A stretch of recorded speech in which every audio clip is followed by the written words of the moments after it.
সব কিছুর দাম যদি একটু কম থাকে তাহলে আমাদের মতন সাধারণ মানুষ খেয়ে পরে ভালো থাকতে পারবে ঘর ভাড়া দিয়ে।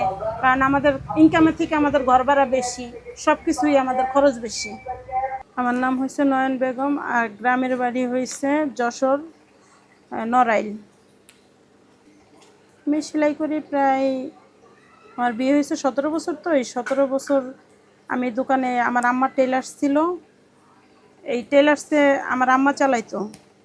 তো ওই বিয়ের পরে আমি ওনার সাথে দোকানে এসে এসে পাশাপাশি এই কাজটা শিখছি।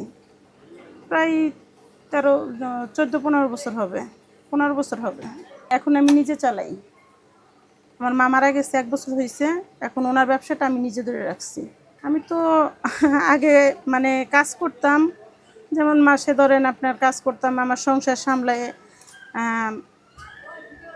8-9 হাজার টাকা এরকম করে মাসে কাজ করতাম। এখন নিজে ব্যবসা নিয়েছি, এখন চলে আলহামদুলিল্লাহ। আর মেয়েরও পড়াশোনা করাইতেছি, ওরও ভবিষ্যতে আশা আছে আমার এই দোকানকে বড় করানোর ইচ্ছা আছে। দেশটাকে তো চাই ভালো, উন্নত মানের, কিন্তু আমরা যেরকম চাই ওরকম তো আসলে এখন নাই বর্তমানে। প্রত্যেক জিনিসের আমরা যা ইনকাম করি তার চেয়ে বেশি খরচ হইতে আছে আমাদের।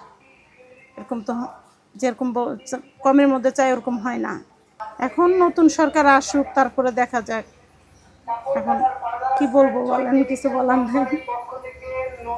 সব কিছুর দাম যদি একটু কম থাকে তাহলে আমাদের মতন সাধারণ মানুষ খেয়ে পরে ভালো থাকতে পারবে ঘর ভাড়া দিয়ে। কারণ আমাদের ইনকামের থেকে আমাদের ঘর ভাড়া বেশি, সব কিছুই আমাদের খরচ বেশি।